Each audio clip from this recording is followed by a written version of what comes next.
Welcome to World of Applied Veterinary Medicine. Today's topic for discussion is metabolic disease named milk fever. Its etiology, epidemiology, risk factors, and control measures. What are predisposing factors? Why some breed of cattle are more affected? Milk fever, scientifically known as hypocalcemia, is a condition characterized by low levels of ionized calcium in the extracellular space, particularly plasma, primarily affecting high-producing multiparous lactating dairy cattle. It occurs predominantly around calving due to a sudden increase in calcium losses through the mammary gland during the onset of lactation, leading to an imbalance between calcium influx from the gut and bone and calcium output in colostrum and milk. This imbalance challenges the mechanisms regulating calcium homeostasis in the body. The etiology involves various factors such as age, breed, and genetic predisposition. Older cows, particularly those in their 3rd to 7th parturition, are more susceptible. Certain breeds, such as Jersey and Swedish Red and White, have a higher predisposition to clinical milk fever.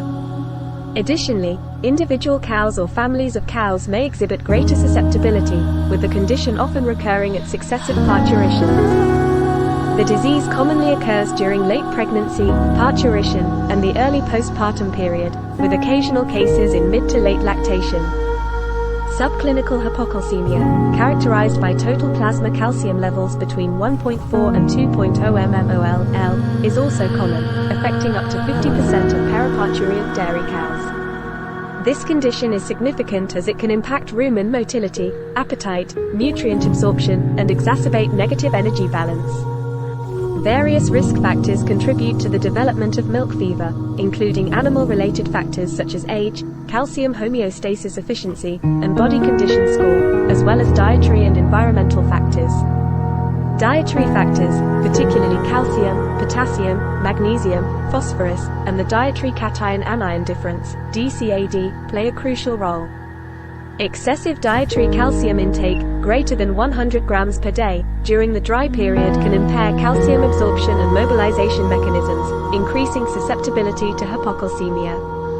Conversely, diets low in calcium prepartum can activate calcium transport mechanisms, aiding adaptation to the lactational demand for calcium. High potassium levels in prepartum diets, greater than 2% of dry matter, increase the risk of milk fever, while dietary sulfur acts as an anion, reducing the risk.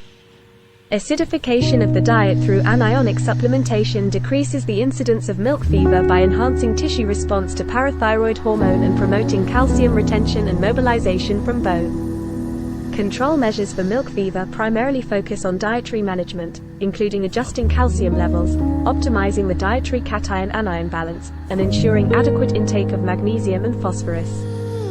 Supplementation with oral calcium salts and vitamin D analogs before and after calving, along with monitoring and managing body condition score, are also important strategies.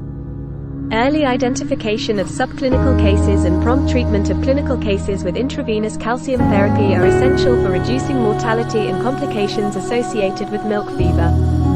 In conclusion, milk fever is a complex metabolic disorder influenced by various factors, with dietary management playing a central role in prevention. Understanding the etiology, epidemiology, and risk factors is crucial for implementing effective control measures and reducing the impact of this condition on dairy cattle health and productivity.